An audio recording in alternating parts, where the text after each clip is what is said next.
할렐루야. 오늘 이 아침에 하나님 앞에 나와 정성껏 예배하시는 여러분에게 하나님의 예비해 주신 놀라운 은혜와 축복을 나리워 주실 줄로 믿습니다. 오늘 우리 성가대의 특별 찬양을 듣는 순간에 설교 안 들어도 되겠다, 너무 은혜롭게 잘하는구나 생각이 들었습니다. 아니, 주기도문 한 거죠 지금. 그러니까 내 생전에 이렇게 멋있는 주기도문은 처음 들어본 것 같아요. 그 지혜하신 분이 이 주기도문을 얼마나 잘 편곡을 해서 잘 만드셨는지 아주 제가 혼밥반했습니다.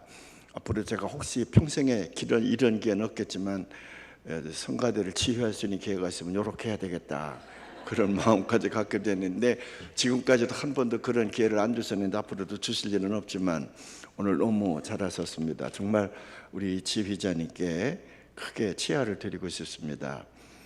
손만 흔든다고 그래서 지휘하는 게 아닌데, 오늘 성가대가 우리 지휘자 선생님의 뜻에 따라서 잘 이렇게 화음을 맞춰서 나가는 걸 보니까 It is the 천국, 이게 천국의 천사들의 찬양이 아닌가 이렇게 생각이 드는데, 우리 지휘자님과 모든 성가대에 박수 한번 해요. 너무 감사합니다. 너무 찬양을 잘 들었습니다. 오늘 이렇게 눈이 많이 쌓이는데도 불구하고 나는 가리라, 그리고 주님 성전을 향해서 오신 여러분들의 발걸음을 하나님께서 기뻐하시고 축복하실 줄로 믿습니다.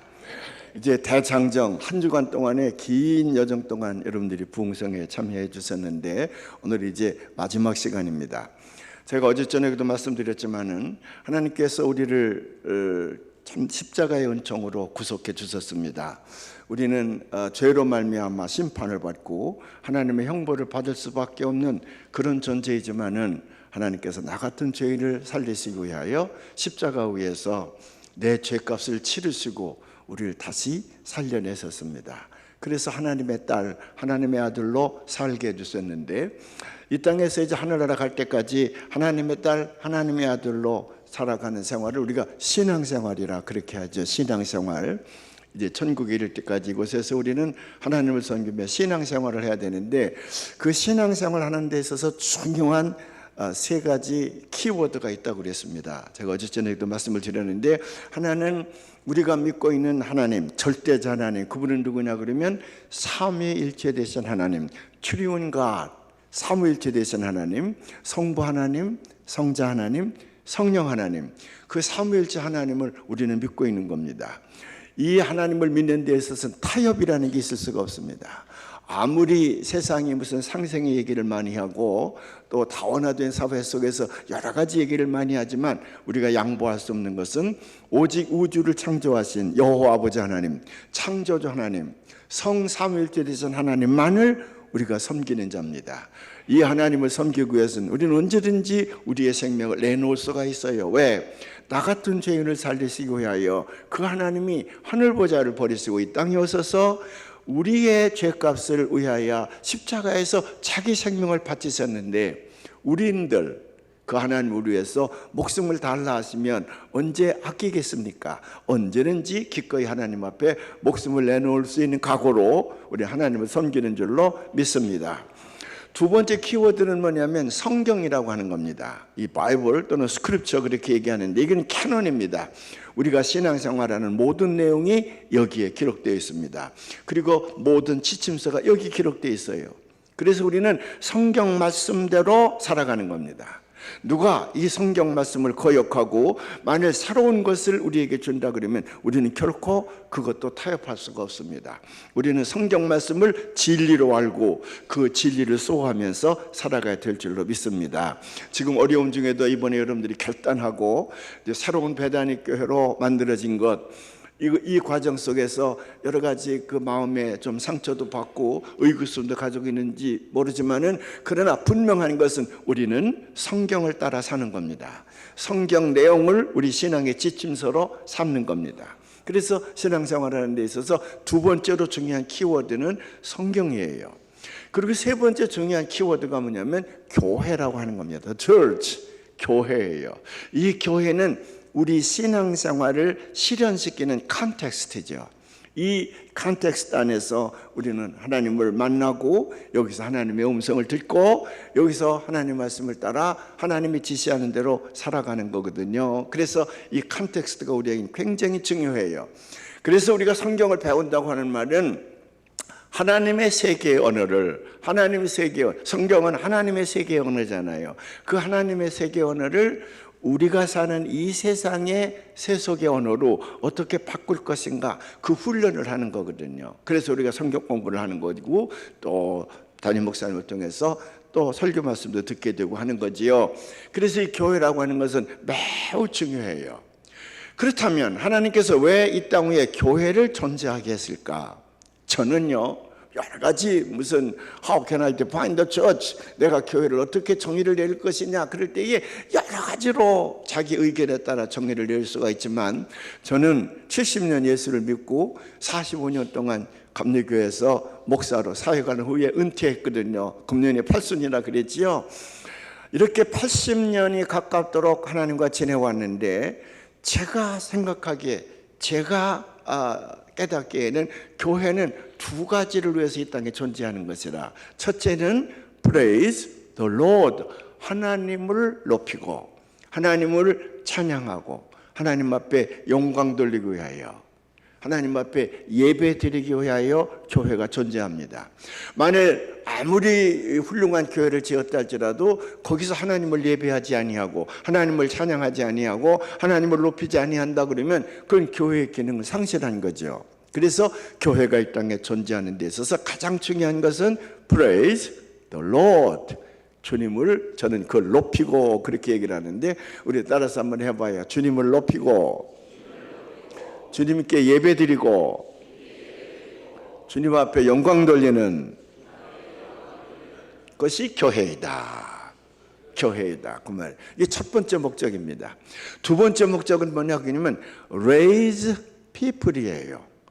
다른 사람은 다른 의견을 얘기할 수 있을지 모르지만은 저는 적어도 저와 하나님과 관계 속에서 깊이 깨달은 건 뭐냐면, 하나님은 교회를 통하여 사람을 세우기를 원하시는 겁니다. Raise people. 사람은, 이 교회는 사람을 세우는 거예요. 저 세상에서 아무리 많은 죄를 지었다 할지라도, 모든 사람들이 그를 사람으로 취급하지 아니하고 그를 버린다 할지라도, 그들이 교회에 오기만 하면 예수 그리스도의 십자가의 은총으로 다시 세움받게 될 줄로 믿습니다. 교회는, 어떤 사람은 교회는 세상을 심판하기 위해서 온다, 존재한다 그러는데 그럴 수도 있지요. 그러나 저는 분명한 것은 교회는 세상 모든 사람들이 이 교회 안에 들어와서 세움을 받는 것입니다. 그래서 교회는 사람을 세우는 겁니다. 따라서 해봐요. 교회는 사람을 세우는 것이다. 절대로 심판하는 것이 아니라고 생각해요. 왜? 하나님은 우리에게 사랑하라고만 했지 심판하라고는, 거의 제가 성경에 대해서 우둔해서 그런지 모르지만은 성경 속에 내가 나가서 정죄하고 심판하거나 그런 얘기를 제가 읽은 적도 없고 들은 적도 없어요. 교회는 사람을 세우는 겁니다. 누구든지 교회 오기만 하면, 죄인 중에 괴수를 할지라도 교회 오기만 하면, 그래서 예수의 이름을 영접하기만 하면 하나님께서 그들을 세워주시는 줄로 믿습니다. 성경의 내용들 있잖아요. 성경의 주역들, 하나님의 사람들이라는 사람들, 특별히 예수님이 이 땅에서 3년 동안 공생애를 하셨는데, 그 공생애 동안에 예수님께서 하신 일이 뭘까? 하늘나라, 천국을 이 땅 위에 설파하셨습니다. 그 천국을 설파하시면서 하신 일이 뭐예요? 사람을 세우는 일이에요. 예수님에 의하여 세움받은 사람들이 누구예요? 세리. 모든 사람들이 손가락질하고 저 배신자라 그러고 민족의 반역자라 그러는 그 세리들도 예수님을 만나기만 하면 세움을 받는 거예요. 세리들을 세웠습니다. 또 문둥병자들, 하늘의 저주를 받아 자손만대로 uncleaned, 더럽고 추한 인생을 살아갈 수밖에 없는 존재들이에요. 그건 사람으로서 대접을 받을 수 없는 존재들이야. 근데 그들이 예수님을 만나기만 하면 그들이 나음을 입고 새 사람으로 세우게 되는 줄로 믿습니다. 중풍병자들, 문둥병자만 아니라 중풍병자들, 심지어는 간음 중에 잡힌 여인이랄지라도, 오늘날 간음 중에 잡힌 여인이 어떻게 될까요? 아마도 잘못된 신앙을 가지고 있는 사람들은 그 간음 중에 잡힌 여자들을 제일 잔인하게 정죄하고 심판하는 사람들이 교회가 아닌가 생각이 들어요. 그러나 예수님은 그렇게 하지 않으셨습니다. 심지어 간음 중에 잡힌 여인을 할지라도 예수님께서 그를 세웠습니다. 아니, 남편을 5명씩이나 거느리고 온갖 탕녀로 살았던 사마리아 여인까지도 예수님을 만나게 되니까 그에게 새로운 생명력을 불어넣어서 그를 다시 세웠던 것을 우리는 기억을 합니다. 그렇기 때문에 성서의 주인공들, 하나님의 사람들이라고 하는 것은 다 누구냐 그러면 예수님에 의하여 세움을 받은 사람들이야. 기분 나쁜가요? 어떻게 그런 눈치를 저를 쳐다보고 있는 것 같아. 이렇게 해서 많은 사람들이 예수님을 만나서 세움을 입었습니다.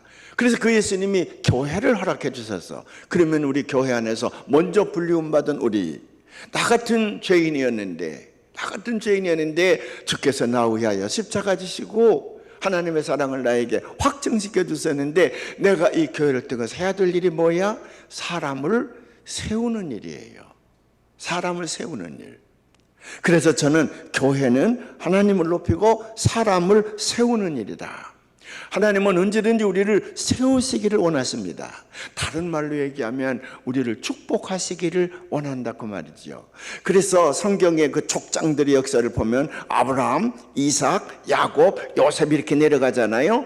그게 이제 믿음의 조상들이라 우리 얘기하는데, 그 믿음의 조상들에게 하나님께서 축복하신 중심인 뭐가 있냐면, 너와 내 후손으로 말미암아 이 땅의 온 족속들이 복을 받으리라.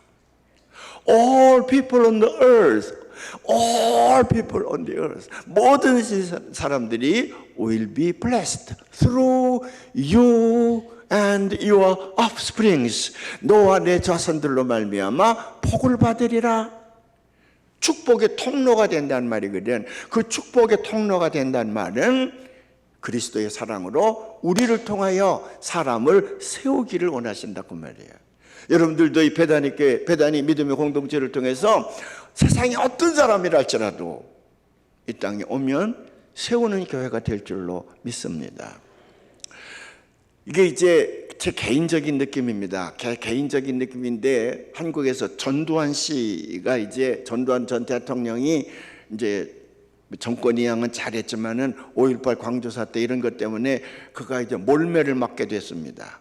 그래서 이제 노태우 대통령이 이 사람이 어디를 가야 되는데, 아마 청와대에서는 외국으로 나가라. 그러니까 이 전두환 대통령이 난 외국에 안 가겠다. 죽어도 난 이 땅에서 죽겠다. 난 이 땅에서 있어야 할 곳을 찾겠다. 그래서 그 이제 밑에 가신그룹이라 그러죠. 그 가신그룹에게 이제 있어야 될 곳을 아마 찾으라 그랬던 모양이에요. 근데 그 가신그룹 중에 한 분이 저랑 가까운 분인데, 그분이 나중에 저에게 그런 얘기를 해요. 그래서 이 전두환 씨가 어디 가서 있을까? 그래서 한국에는 기도원들이 많이 있잖아요. 그래서 그 기도원들을 섭외를 했다는 거예요. 거기 가서 좀 한 1년이고 2년이고 좀 피신해 있으면 어떨까? 그런데 모든 기도원이 문을 닫아. 사람들로부터 지탄을 받고 있는 그 사람인데, 우리 기도원에 오면 우리 기도원에 조금 피해를 당하지 않겠느냐, 다 닫아요. 어디만 열었어요? 백담사, 조계종에서 운영하는 사찰들만 그에게 길을 열어줬어요. 그래서 그냥 이제 백담사에 가서 한 2년 있었나요? 근데 그 백담사에 가 있는 동안에 우리 잘 아는 김장환 목사님이 샌드위치를 만들어 가지고 가서 한 달에 한 번씩 아마 면회를 갔던 모양이에요. 그 절밥만 먹더니 전두환 전 대통령이 그 김장환 목사님이 싸가지고 온 그 사모님이 이제 미국 백인이잖아요. 그 샌드위치를 아마 잘 쌌던 모양이라 그걸 가져다 이렇게 주면 그렇게 좋아했다는 거예요.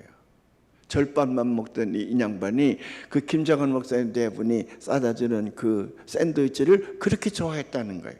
그리고 김정환 목사님을 제가 저 동경에서 만나서 같이 식사하는데 자기가 그렇게 했더니 나중에 감옥소에서 나온 다음에 한 달에 한 번씩 꼭 자기 교회 와서 예배를 드리는데 고맙다고. 그리고는 자기 자녀들에게 이 양반이 나는 백담사의 신세를 많이 졌기 때문에 공개적으로는 못하지만 너희들은 예수를 믿거라. 교회를 다니거라. 교회가 살 길이다. 그래서 그 아들 중에 하나가 목사가 되겠다고 나섰잖아요. 무슨 전두환 전 대통령에 대한 무슨 정권이 잘했느냐 못했느냐 그 사람의 행위나 결과에 대해서 제가 뭐 말하려고 하는 건 아닙니다. 그러나 하나의 인간이 온 군중들로부터 돌팔매질을 당할 때에 교회가 문을 열어야 되지 않을까요? 그래서 그 사람이 회개할 수 있는 기회를 주고 하나님 말씀을 접해서 그래서 예수님을 영접하고 구원받을 수 있는 길을 열어줘야 되지 않을까? 두 사람이 기분 나빠하는 것 같아.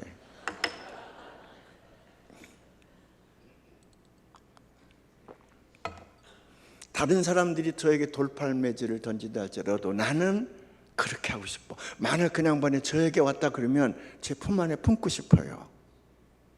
그래서 그가 갈 수 있는 길, 그가 하나님을 만날 수 있는 길을 우리가 열어줘야 되지 않을까? 왜? 교회는 사람을 세우는 곳이기 때문에. 대한민국에 가면 교회마다 기도원들을 다 가지고 있었습니다. 지금은 이제 거의 다 없어지지만 그 많은 기도원이 누구를 위해서 있는 건가요?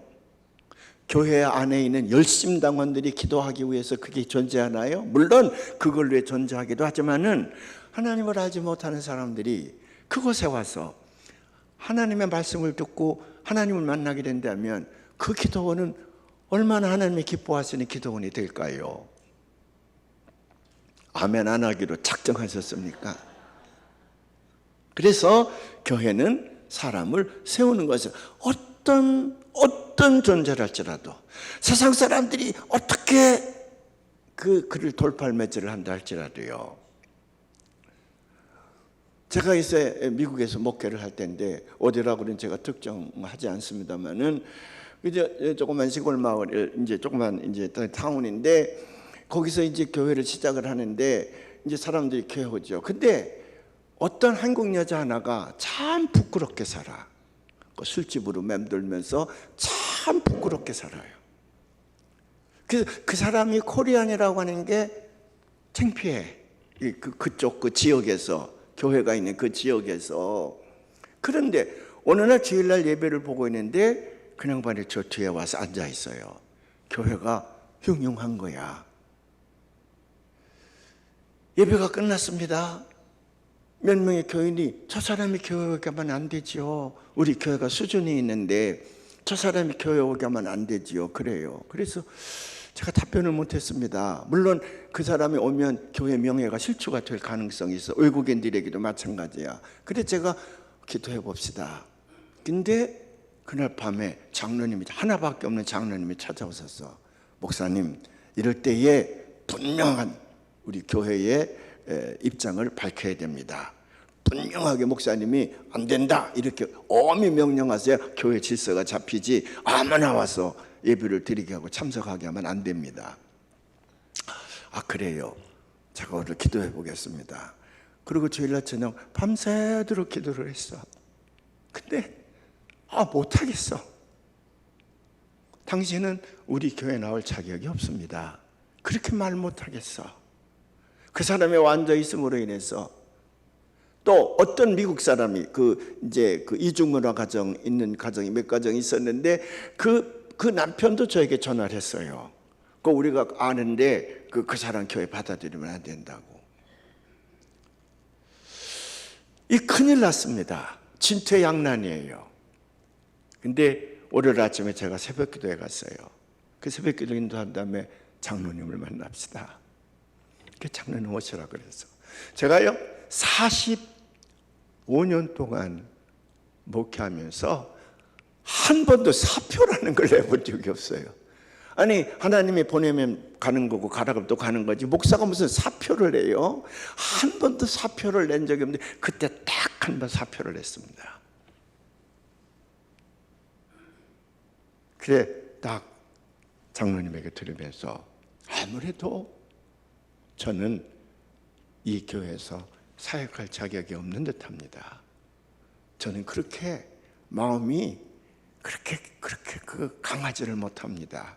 그래서 할 수 없이 제가 사표를 내고 갑니다. 제가 다른 곳으로 갈 것이니 그 대신에 그 여자가 와서 예배 드릴 수 있는 공간은 장로님이 좀 책임지고 허락해 주시죠. 그래야 나는 일생 동안 떳떳하게 복음을 전할 수 있을 것 같습니다. 제가 그랬죠. 그랬더니 장로님이 깜짝 놀래. 아니 목사님이 교회를 그 여자 때문에 그만둔다는 게 말이 됩니까? 아니죠. 아니에요. 전 못하겠어요. 교인들이 저에게 다 이렇게 하라 그러는데 전 못하겠어요. 제가 가야겠습니다. 그랬더니 장로님이 제 손을 딱 잡고 목사님이 그렇다 그러면 제가 목숨 걸고 그 여자 여기 예배 드릴 수 있도록 하겠습니다. 내가 모든 교인들을 무슨 수를 써서라도 그 사람들을 설득을 시켜서 여기서 신앙생활을 하게 하겠다고. 장로님이 저를 붙들고 안 된다고. 그래 사표가 장로님에 의해서 반려가 됐어. 그래서 그 양반이 저 뒤에 와서 예배를 보는데요, 그분이 하루하루 달라져요. 그래서 어느 날 부흥회를 이렇게 하고 있는데 그렇게 슬피 울어요. 새 사람이 됐습니다. 그 사람이 이제 어느 회사에 다니는데 와서 그 시프트가 3시로 8시간 3시부터 더 가는데 만일 그 금요일 날이나 토요일 날 밤에 11시에 끝나는 시프트에 걸리게 되면 밤에 11시에 끝나면 교회 와서 걸레를 들고 교회 그냥 샅샅이 다 전부 청소하는 거예요. 그래서 제가 잔디를 와서 또 머리를 띄고 그 앞볕에서 토요일 날 잔디를 깎고요. 그래서 그렇게 하지 말라고, 그 남자들이 잔디 깎고 그러면 되지, 그리고 청소하는 것도 그게 돌아가면서 하면 되지, 당신 무슨 고집 먹은 것도 아닌데 매일 그렇게 청소를 하냐 그랬더니 그분이 하시는 말씀이, 저는요 제 마음속 구석구석에 있는 제 찌꺼기 하나라도 남아있을까 봐, 예수님께서 다 용서해 주셔서 너무 고맙고 감사한데 혹시 숨어있는 죄 찌꺼기가 하나라도 남아있을까 봐 그거를 씻는 마음으로 자기가 청소를 한대. 나중에 집사님도 됐죠. 근데 그를 버렸던 남편이 한 2년쯤 된 다음에 찾아왔어요. 우리가 재혼을 하겠다는 거예요. 목사님이 주례를 해달라는 거예요. 그러면서 그 남편이 또 하는 말이, 우리 아내가 새로워졌습니다. 지금 보니까 천사 같아요. 나 그 여자랑 마지막 인생을 살고 싶다고. 그래서 제가 난생 처음으로 살다가 헤어졌던 녀석들을 다시 붙여놓는 재혼식까지 했다니까. 나는 후회하지 않아. 모든 사람들이 더럽다. 그 여자가 우리 공간 안에서 예배를 보면 안 된다. 그러면 수많은 사람들이 우리 교회를 손가락질할 거다. 그래도 괜찮아. 왜? 나는 그 여자보다도 더 많은 죄를 내 안에 갖고 있는 사람이었는데, 우리 주님께서는 그래서 나 위하여 십자가를 지시지 않으셨습니까? 그리고 하시는 말씀이, 내가 이만큼 너를 사랑한다고, 그 사랑의 확증을 십자가 위에서 자기 생명을 바치면서 보여주신 우리 하나님인데 우리가 누구에게 손가락질을 합니까? 그래서 교회는 사람을 세우는 것입니다. 그런데 참 이해하지 못하는 건 뭐냐면, 그렇게 사람을 세우기를 원하셔서 중풍병자도 고치시고 가난한 여인도 살려내시고 무슨 문득병자도 살려내시고 뭐 사개오 같은 세리 같은 민족의 반역자들도 살려내시고 하시는 분인데, 그 하나님이 삼위일체이신 하나님이잖아. 그 예수님이 하나님인데 그 하나님이 왜 가끔 형벌을 내리실까? 그게 이해가 안 될 때가 있잖아요. 왜 형벌을 내리실까? 근데 그거에 대한 대답이 오늘 예레미야서 29장에 있는 겁니다. 자, 이스라엘 민족은 하나님의 뜻을 벗어넘기는 바람에 저 이집트라고 하는 곳에 가서 430년 동안이나 노예 생활을 하게 하셨거든요. 그래서 모세를 통해서 그들을 구출해냅니다. 그래 이제 이스라엘 땅에 와가지고 정착을 하고 이제 잘 살아. 그런데 그들이 또 하나님의 은혜를 저버리고 우상을 섬기면서 죄악에 물들어간다 이 말이에요. 그러니까 하나님께서 예레미야를 통하여 내가 이 민족을 징치하리라. 그래서 저 동쪽에서 일어나고 있는 바벨론을 통하여 저들을 완전히 멸망시키고 이 사람들을 바벨론의 포로로 들어가서 70년 동안이나 내가 포로 생활을 하게 할 것이다. 만일 내게 돌아오지 아니하면. 그러니까 예레미야가 그 얘기를 듣고요, 이스라엘 민족들에게 전하는 거예요. 정권을 잡은 자들에게 말하는 거예요. 너희들이 하나님 앞에 돌아오지 아니하면 하나님께서 큰 형벌을 내릴 것이다. 오라, 지금이 기회다. 우리가 언제 우리 힘으로 뭘 한 적이 있느냐? 하나님이 우리를 신앙강구로 만들어 주셨으니 하나님 앞으로 돌아오라. 우리는 하나님과 함께 살아야만 한다. 우상을 버리고 오라.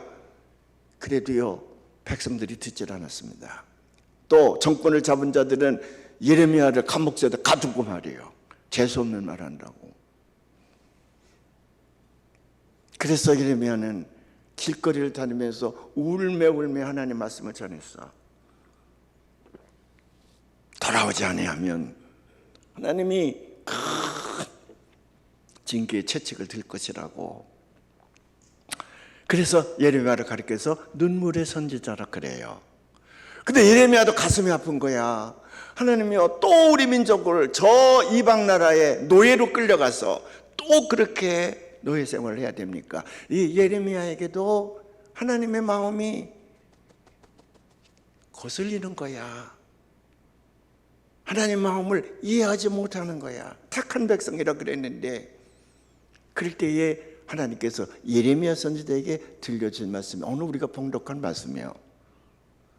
너희를 위한 나의 생각을 내가 아나니 I know the plans I have for you.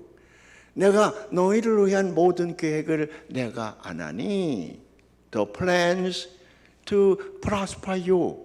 우리말로는 평안을 주기 위함이다 그랬는데 그 prosper라는 말은 평안뿐만 아니라 더욱 번창게, 더욱 번성하게, 더욱 큰 삶을 살도록 하기 위함이고 not to harm you. 너희들에게 진정으로 완전히 멸망시키고자 하는 재앙을 내리기 위함이 아니다. 그 사랑하는 예레미야 선지자에게 말씀하시는 거예요. 내가 너희를 위한 계획을 가지고 있는데 그거는 너희를 재앙으로 멸망시키기 위함이 아니라 너희들에게 새로운 평안, 새로운 번영, 새로운 풍성함, 그걸 주기 위함이고, 그리고 the plans, 어떤 계획이냐 그러면 to give you, 너에게 주기 위함이다. hope and future, 희망과 미래를 주기 위함이다. 그러니 너희가 깨달아질 때, 아니 너희가 어려움을 겪고 있을 때에 내가 필요하면 와라, 와서 내게 부르짖으면 내가 그 기도에 응답할 것이고, 너희가 와서 나를 찾으면 내가 너희를 만날 것이다. 그거예요. 때로는 우리가 세상을 살아갈 때에 서퍼링이라는 정말 내가 이해할 수 없는 고통을 당할 때가 있습니다. 그런 고통에 직면할 때가 있습니다. 그 성경에서는 unjustly, 애매하게, 또는 아무런 이유 없이, 그 말이죠, unjustly 나에게 그런 서퍼링이 올 때가 있어. 하나님이 이해가 안 돼. 그래도 궁극적인 것은 하나님을, 사람을 세우는 사람이니까, 세우는 분이니까 그 하나님은 나를 멸망시켜서 완전히 파괴시켜서 지옥불로 보내기 위함이 아니라 나에게 새로운 세상을 열어주기 위함이요, 나에게 희망과 미래를 약속하기 위함입니다. 그렇기 때문에 우리가 하나님 앞에 와서 하나님께 부르짖어 기도하면 하나님께서 우리의 기도를 들어주실 것이고, 우리가 하나님이 정말 필요해서, 하나님의 능력이 필요해서 하나님 앞에 나아가서 하나님을 찾으면 하나님께서 우리를 만나주신다는 거야. 그래서 우리는 Don't be afraid, 두려워할 것이었습니다. 어떤 상황에 있다 할지라도 우리는 담대할 수가 있어. 왜? 하나님의 마음, 하나님의 계획을 알기 때문에.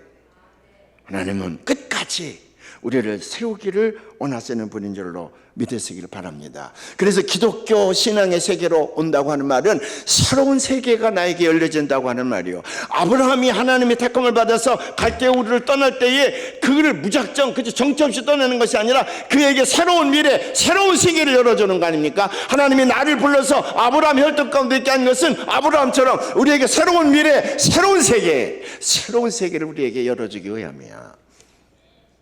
난 어렸을 때부터 그래서 예수를 믿기 시작을 했어요. 예수를 믿으면 새로운 세계가 내 앞에 펼쳐질 것을 분명히 믿었습니다. 그러니까 축적자 저 시골에서 가난한 농부의 자식으로 그저 나무나 하고 가난에 찌들어서 그렇게 살았어야 제 운명입니다. 아마 제가 초등학교 때 공부 잘했다 그랬죠. 몇 명이니까 묻지 말라고 그랬어. 우리 반에서 내가 1등 했다 그랬잖아. 공부를 참 잘했어. 그러니까 제가 출세했으면 아마 2장은 하지 않았을까? 2장? 통장이나 2장 그런 건 했을 것 같아. 제가 똑똑했으니까. 근데 나는 그게 싫었어. 하나님께서 나와 위한 계획이 있을 것이다. 새로운 미래가 내 앞에 놓일 것이다. 내 미래가 새로워질 것. 그래서 예수를 믿었더니 오늘 여러분들의 앞에 와서 이렇게 설교하고 있지 않습니까? 그리고 수많은 사람들에게 지구를 200바퀴를 돌았다고 200바퀴 넘게 돌았다 하는데 200바퀴 넘는 그런 지구를 돌면서 제가 무슨 일을 했겠습니까? 잘 먹고 잘 살았겠어? 관광이 아니야. 여러분들 예수를 영접하시시오. 예수를 영접하면 여러분들의 운명이 바뀌어집니다. 새로운 세계가 열립니다. 새로운 미래가, 새로운 희망이 여러분 앞에 있습니다. 나처럼 새로운 세계를 볼 수가 있습니다. 그러니 예수를 믿으십시오. 내가 아프리카에 갔어도 동남아에 갔어도 지금까지도 외치게 다니는 거는, 그리고 앞으로 언제 죽을지 모르지만 이렇게 외치다가 죽었으면 참 좋겠어. 그게 소망입니다. 사랑하는 여러분, 잠언서 16장 9절에 이런 말씀이 있지 않습니까? 사람이 마음으로 일을 계획할지라도 그의 걸음을 인도하시는 이는 여호와 하나님이십니다. 잠언서 16장 3절에 이런 말씀이 있습니다. 너희 행사를 여호와께 맡기라. 그리하면 경영하는 것이 이루어지리라. 오늘 여기 예레미야서를 통해서 하나님께서 말씀하십니다. 내가 너희를 위한 생각을 내가 아노니 그것은 재앙이 아니라 너희에게 새로운 미래를 주기 위함이다. 희망과 미래를 주기 위함이니 오라. 내게 와서 부르짖으면 내가 너희의 기도에 응답할 것이고 나를 찾으면 내가 너를 만나서 내 문제를 해결해 줄 것이다. 이보다 더 좋은 음성이 어디에 있겠습니까? 우리 감리교회 큰 어른 가운데에 참 많이 존경하는 분이 찰스 알렌 목사님이라고 하는 분입니다. 휴스턴 제일 감리교회에서 평생 목회하신 분이죠. 제가 이제 그 미국에 공부하러 왔을 때 그분의 설교를 몇 번 듣는데 심플하면서도 얼마나 은혜가 되는지. 아니 제가 어디서 멀리서 그분이 집회, 그때 그분이 연세가 높은 할아버지인데 저보다도 더 늙으시지 않았나? 그래서 찰스 알렌 목사님이 어디 가서 집회한다 그러면 제가 그냥 산소 갑산을 가더라도 맞는 말인지 모르지만은 제가 갔어요.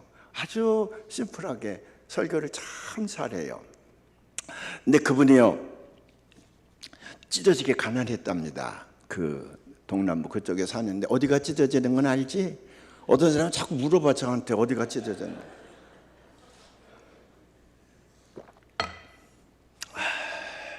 찢어지게 가난했는데 공부를 잘했어요. 그래 에모리 대학에 붙었어. 합격을 해서 고등학교 졸업 맞고 합격을 했는데 에모리 대학이 사립대학이잖아요. 등록금이 얼마나 비싸요. 그때만 해도 그게 장학금이 많지 않았던 모양이에요. 아버지가 생각하니까 자기로서는 도저히 에모리 대학에 아들을 보낼 수가 없어. 그래도 아들은 이제 에모리 대학 간다 그러는데 그때 그게 이제 감리교 대학이기 때문에 어떤 프로그램이 있냐 그러면 가입학을 해서 그래서 이제 공부를 하면서 아르바이트를 하고 일을 해서 그 학기가 끝날 때까지 등록금을 내면 되는 거예요. 그런 프로그램이 있어서 그걸로 졸업한 큰 인물들이 에모리 대학에 많이 있어요. 제가 에모리 대학 나왔잖아요. 그래서 세계에서 제일 좋은 대학은 제가 어디를 가든지 에모리 대학이라 그래요. 왜 그러냐 그러면 제가 나와서 그렇다고. 근데 옛날에 1800년대 말 1900년대 초에는 그런 프로그램이 그 학교에 있었던 모양이에요. 그러니까 이 찰스 알렌도 학교 가서 공부할 수는 있어. 아버지가 돈을 안 대줘도. 그 아버지가 오라고 그래가지고 얼마를 줬냐면 $50를 줬다는 거야. $50를 떠나는 아들에게 주면서 내가 너에게 줄 것은 이것밖에 없다. 그러나 나는 안다. You can do it. 유명한 말이에요. 너는 할 수 있다.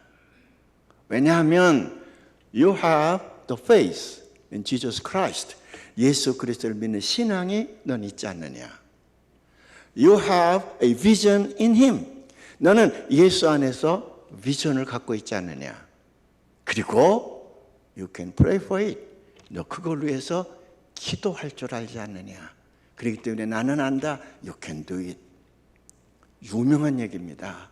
그래서 찰스 알렌 목사님 책을 엄청나게 많이 썼거든요. 근데 이제 그분이 학교에 와서 공부를 하면서 공부를 월등히 잘했던 것 같아요. 그래 이제 대학을 졸업하고 그분이 이제 여러 회사에서 데려가려고 그러는데 가만히 생각하니까 자기가 에모리 대학 그 믿음의 학교에 들어와서 공부를 할 수 있었던 건 하나님의 은혜야. 그래서 내가 세상에 나가서 돈 벌면서 사는 것보다는 내가 주의 일을 하리라. 그리고 이제 에모리 대학교 신학부로 그가 들어가서 신학교를 졸업을 합니다. 그리고 이제 목회를 하는데 그렇게 잘하신 거예요. 15,000명. 그때만 해도 전 세계에서 제일 큰 교회입니다. 찰스 알렌 목사님이 목회하시는 그 휴스턴 제일연합감리교회가. 근데 그것뿐만 아니라 그분이 책을 많이 썼어. 그 책 가운데 첫 번째 쓴 책이 You Can Do It이야. 첫 번째 책을 그 간단하게 쓰면서 내가 왜 이 책을 쓰고 있는지를 지금 내가 설명한 얘기를 하는 거예요. 근데 부흥회 때 이게 그냥 뭐 레파토리야. 어느 든지 가면 이 얘기부터 먼저 내가 찢어지게 가난한다고 얘기 안 했지만 내가 그걸 의역을 하는 거지만 내가 농부의 아들로 몹시 가난해서 대학에 진학할 수가 없는데 그래도 아버지는 믿음의 사람이었기 때문에 대학에 들어간 나에게 $50를 주면서 이렇게 말씀을 하셨다. 근데 그 아버지의 말씀을 하나님께 들으시고 나에게 그 꿈을 이루어 주셨다. 그런 얘기를 해요. 근데 이 양반이 책도 많이 쓰고 그랬는데 그래서 미국의 정치, 경제, 사회 유명한 사람들이 그쪽 지역을 지나가면서 찰스 알렌 목사님을 만나고 상담을 하고 기도받는 것을 원했습니다. 그래서 많은 정치 지도자들이나 경제계의 거물급들이 찰스 알렌 목사님한테 가서 기도를 받는 일들이 많아요. 그래 그 책 속에는 그런 이제 경험담들이 많이 써 있죠. 근데 또 한 사람이 있었습니다. 그 또 한 사람이 누구냐 그러면 여러분들이 잘 아는 사람인데 이 사람도 찢어지게 가난했어. 그래서 에모리 대학에 그런 프로그램이 있으니까 그 프로그램에 들어가서 입학을 했어요. 공부를 열심히 했어. 근데 어느 날 채플 시간에 어느 목사님의 설교를 듣고 있는데 웨슬리가 경험한 것처럼 갑자기 눈물이 막 흐르는 거야. 그리고 가슴이 뜨거워지는 거야. 그리고 마음 깊은 곳으로부터 하나님의 음성이 들리는 거야. 내가 너를 정말 사랑하노라. 그래서 그때부터 에모리 캠퍼스에서 하나님을 만났다 그래요. 그래서 그때부터 열심히 신앙생활을 하는 거야. 그리고 이제 돈을 벌어서 학비를 내야 되니까 나가서 아르바이트 저녁에 주말에 가서는 열심히 일을 하는 건데 그게 이제 섬유회사 방직공장 비슷한 건데 거기 가서 이 사람이 얼마나 열심히 일을 했든지 그 사원들이 다 알아. 저 에모리 대학생이 저렇게 큰면하게 열심히 해서 일하는 거를. 졸업하기로 했어. 이 사람이 취직하려고 그랬더니 거기 있는 사장이 불러가지고 조그마한 회사인데 너 뭐 다른 데 갈 거 뭐 있냐? 우리 여기 와서 좀 우리 회사 일을 해라. 그래서 그냥 뭐 입사원서도 안 내고 졸업과 동시에 그 회사에 취직을 한 거예요. 그 취직을 해서 말단 사원으로 일을 하는데 그 사장이 자기가 은퇴를 해야 되겠단 말이야. 근데 이걸 뭐 자식에게 주는 것보다는 이 회사를 잘 경영할 수 있는 사람을 좀 시켜야 되겠는데 사람들에게 물어보니까 앞으로 저 사람이 회사를 운영하면 잘할 것 같다. 미래가 보인다는 거지. 거긴 부사장도 있을 것이고 전무도 있을 것이고 상무도 있을 것인데 저 사람한테 맡기면 경영 수업을 써서 맡기면 잘할 것 같다 그러니까 어느 날 사장이 그를 불렀어. 그럼 오늘부터 네가 사장이다. 나는 은퇴한다. 그게 싫다고 그랬다는 거예요. 나는 경험이 없습니다. 여기 위에 여기 어르신들이 많이 있는데 난 못합니다. 그 사람들 다 너를 신뢰하니 네가 사장을 하라. 그래서 사람이 사장을 하게 된 거예요. 근데 경영이라는 게 이게 경험이 있어야지 성실하다만 되는 건 아니잖아요. 그 해보려고 그러는데 조그만한 그 회사가 잘 되지는 않고 임금은 자꾸 적재되려고 그러고 고민이 되는 거예요. 그리고 아무래도 상사들이 자기를 사장님으로 받들어 줬겠어. 조금 가난한 고학생이었으니까 좀 무시도 하고 그랬겠죠. 그러다 이 사람이 병이 났습니다. 그 의사한테가 진단을 하고 그래도 병이 안 낫는 거야.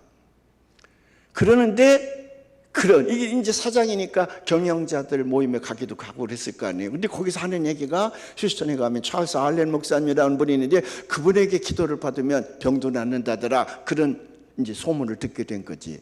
이 사람이 비행기를 타고 갑니다.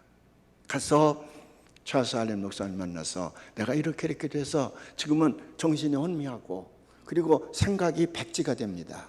그리고 살이 자꾸 떨리고 하는데 나 이러다 죽을지 모르니 참나고 해서 기도해 달라고.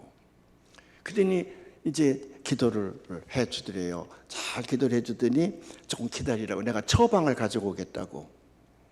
그래 이제 사무실로 들어가더니 처방전을 하나 들고 왔대요.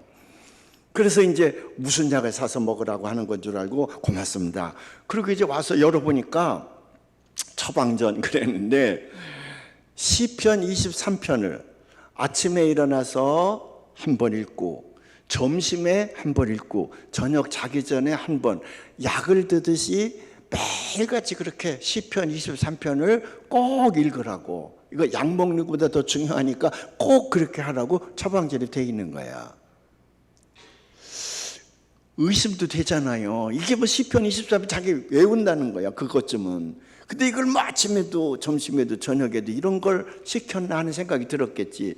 옛날 왜 나만인가 뭐 문득병자 하나가 뭐 선지자한테 가서 뭐 기도 받으면 낫는다고 그래서 갔는데 이 사람이 뭐 국방장관이가 뭐 체력이 센 사람인데 갔더니 선지자가 나와서 자기 영접하지도 아니하고 그저 저 요단가에 가서 3번인가 몇 번 들어갔다 나오라고. 그러니까 그 나만 장군이 핏대가 확 났다는 거 아니에요. 아니 나를 어떻게 알고 우리나라에는 더 맑은 물이 많은데 이딴 걸 시키냐 그러니까 그 히브리 노예가 있다 하는 말이 이거보다 더한 일을 시켰더라도 당신이 안 하겠습니까? 그 선지자의 뜻이니 가서 하라고. 그래서 들어갔다 나왔더니 나섰다 그래 안 나섰다 그래? 아니 대답 안 하기로 결심을 했나? 부흥회잖아요. 나섰어. 이게 그거야. 이분이 가서 목사님 말씀이니까 일어나면 시편을 펼칩니다. 그리고 23편을 다 읽어. 점심 먹기 전에 또 한 번 읽어. 저녁에 자기 전에 또 한 번 읽어. 근데 그걸 이틀, 열흘 이렇게 하고 나니까 이상한 일이 벌어져. 왜? 아침에 일어나서 읽을 때 하고 점심에 읽을 때 하고 저녁에 읽을 때의 느낌이 달라. 그때마다 하나님께서 새로운 말씀을 자기에게 주시는 거야. 그래서 그렇게 6개월쯤 했더니 병이 싹 나왔어요. 병이 이건 뭐 믿거나 말거나 하지만 믿을 수 없는 일들이 일어나는 거야. 교회 안에서 일어나는 일들은 모두가 다 믿을 수 없는 일들이라 그랬죠. 초월적인 세계 속에서 일어난 사건이라 그랬잖아. 그러니까 우리 신앙의 대상이지. 그래 이 양반이 얼마나 진실한 기독교인이 됐는지. 이 양반이 65세까지 하고서는 자기도 그 회사를 자식에게 물려주라냐고 유명한 경영인을 들여서 회사를 맡기고 은퇴를 합니다. 은퇴를 하고 캘리포니아 테미큘라라고 하는 곳에 와서 이제 전원주택이죠. 플랜테이션이라 그러나 그걸 사서 그리 살면서 포도를 이제 정원에다 많이 심었습니다. 좋은 포도나무 사다 심어가지고 이제 포도를 이제 가꾸면서 전원 생활을 하고 있는데 그 포도를 기르니까 이제 가을에 포도가 잘 맺어 그걸 포도주를 담아가지고 지하실에다가 놓으면서 거기다 써놓는 거지. 이거는 몇 년 며칠 담은 거라고 이렇게 쭉 싸놓는데 그때에 백악관에서 일하는 친구 하나가 놀러 왔어. 그래 만찬을 하는데 그 포도주를 내놨습니다. 그게 이 친구가 백악관 참 보좌관이 포도주가 전뭐 성만찬할 때 별의별 포도주를 다 마셔도 이것이 그거 그게 이거지 뭐 맛이 다른 거 한 번도 느낀 적이 없는데 이 포도주 그 와인을 즐기는 사람들은 막 예민한가 봐요. 그래서 그거를 맛이 좋았다면, 이야, 어느 회사 제품이냐? 내가 담은 거다, 내가 담은 거. 그래 지하실에 내려가니까 포도주가 많이 담겨져 있잖아요. 날짜가 다 써 있고, 야, 너 포도주 담그는 기술이 대단하구나. 돌아갔어. 근데 영국의 엘리자베스 여왕이 백악관을 방문하게 됐습니다. 백악관에서 만찬을 준비하는데 포도주가 있어야 되잖아. 근데 이 친구가 번뜩 생각이 났어. 홈메이드 포도주가 있는 걸 알았어요. 그래 그 친구에게 연락해서 한 상 좀 보내달라. 그래 이 사람이 보내줬어요. 그래서 그걸 내놨어. 만찬을 했어요. 그 엘리자베스 여왕은요, 어디를 가든지 포도주 딱 한 잔만 든답니다. 한 잔만 이렇게 이제 뭐 치열합 해가지고 한 잔 이렇게 먹는데, 그날은 한 잔 이렇게 먹고 원더풀 한 잔 더 그랬대. 이게 이제 미국의 포도주 업계에서 난리가 난 거야. 이게 한 잔 더, 이게 도대체 누구냐? 어느 나라 제품이냐? 이게 어느 나라 제품이 아니라 홈메이드라는 게 알게 됐어요. 그래서 포도주 업자들이 이 집에 찾아가서 나랑 이제 뭐 MOU를 맺든지 뭐해서 포도주 공장을 하자고. 그렇게 해도 이분이 뭐 돈 많은 사람인데, 이분이 섬유업계를 하면서 뭘 하냐면, 그 섬유업계 얼마나 그 섬유회사를 키웠는지 미국 유니폼, 그러니까 육군, 공군, 해군, 해병대, 주방위군 전체의 그 군복을 납품하게 됐어요. 그래서 이분이 납품한 옷 가운데 상당수가 우리나라에 왔지. 그래서 제가 소위 인관했을 때에 첫 번째 미제 사지 스봉에서 근무복을 주더라고요. 그게 그 사람 회사에서 나온 거야. 그게 그만큼 전 세계에 이분이 얼마나 돈을 많이 벌었겠어, 이 섬유업을 통해서. 그래서 일찍 은퇴한 거거든요. 돈 많은 사람이야. 안 한다 그러니까 어느 회사 오너가 와서 아주 소량의 포도주를 만들어서 값비싸게 하는 걸 한번 해보자. 그래서 그걸 했어요. 떼돈을 벌었습니다. 그것도 이제 그만뒀어. 자꾸 나이가 들어가니까. 그러면서 테미킬라고 골프장이 많으니까 거기서 이렇게 골프를 치는데 이게 잘 안 맞아, 골프가. 그게 이병철 씨도 안 된다 그랬잖아. 이병철 씨도 다른 건 다 자기 마음대로 됐는데 자식 새끼 제 마음대로 안 되고, 미풍이 미원을 이길 수가 없고, 그리고 골프가 내 마음대로 안 된다. 그게 이병철 씨 세 가지 3대 명언이잖아. 이 골프가 안 된단 말이야. 그래서 골프가 안 되니까 돈 많은 사람이라 그랬잖아요. 자기가 골프 각도를 이렇게 보고 재료를 이렇게 해서 연구심이 강했던 모양이에요. 그래 그 지방에 골프채를 만드는 데다가 갖다 주고 요대로 한번 만들어 달라고. 그래서 그대로 만들어서 쳐보니까 초보자들이 잘 맞아. 그래서 이제 그렇게 자기가 스스로 제작을 해서 골프를 치는데 골프가 잘 맞아. 근데 그 자기가 늘 골프채 보내서 설계해서 만들어 주던 그 회사가 그 시골의 작은 회사인데, 이게 무슨 핑이라든지 뭐 이런 게 막 나오니까 문을 닫게 됐잖아요. 그래서 그 오너가 와서 우리가 골프채 공장 문을 닫게 됐는데, 근데 빚이 많습니다. 그래서 회장님께서 이걸 좀 인수하시고 빚 좀 갚아달라고. 그래서 그 사람을 돕느라고 빚을 갚아주고 그 골프채 회사를 인수를 해서 소량의 골프채를 만들어내기 시작합니다. 그게 캘러웨이라는 거야. 자기 이름을 따서. 우리 박세리가 캘러웨이를 들고서 세계를 제패하지 않았겠어. 그 물에 빠져서 그거 발벗고 들어가 친 채가 그게 캘러웨이요. 그동안에는 무슨 핑이라든지 뭐 다른 골프채가 있는데 1900년대 초반에는요, 전 세계 인구의 3분의 1이 캘러웨이 골프채를 가지고 쳤다는 거야. 그니 돈을 얼마나 많이 벌었겠어요. 근데 이 양반이 에모리 대학에다가 얼마나 많이 후원금을 내는지, 제일 많이 내는 건 무슨 코카콜라죠. 그래서 에모리 대학은 코카콜라 대학이라 그러는데, 그 다음으로 돈을 많이 내는 사람이 캘러웨이입니다. 그래서 내가 잘 알지. 내가 어디 출신이야? 에? 내가 에모리 출신이잖아요. 그리고 그 학생부 기자가 찾아갔습니다. 찾아가서 당신은 손을 대는 것마다 성공했어. 섬유, 포도주, 그 다음에 골프채, 손을 대는 것마다 당신은 성공했는데 비법이 뭐냐? 그럴 때에 이 락킹체에 앉아가지고 이 할아버지가요, 뭐하고 비법이라. 그거는 내가 가난하여 고학을 할 때 에모리 대학의 최풀에 가서 하나님 앞에 기도하는 시간을 많이 가졌는데, 그때 내가 하나님을 만났지.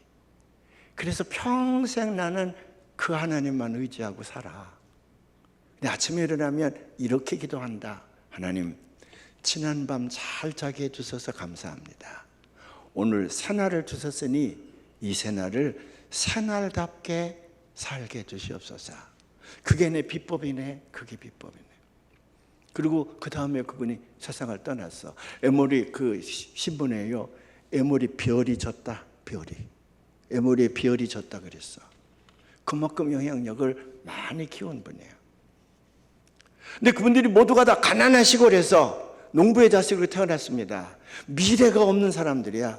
근데 그들이 하나님을 만남으로 말미암아 평생 하나님과 함께 살았더니 그들이 새로운 세계를 만들어가는 거예요.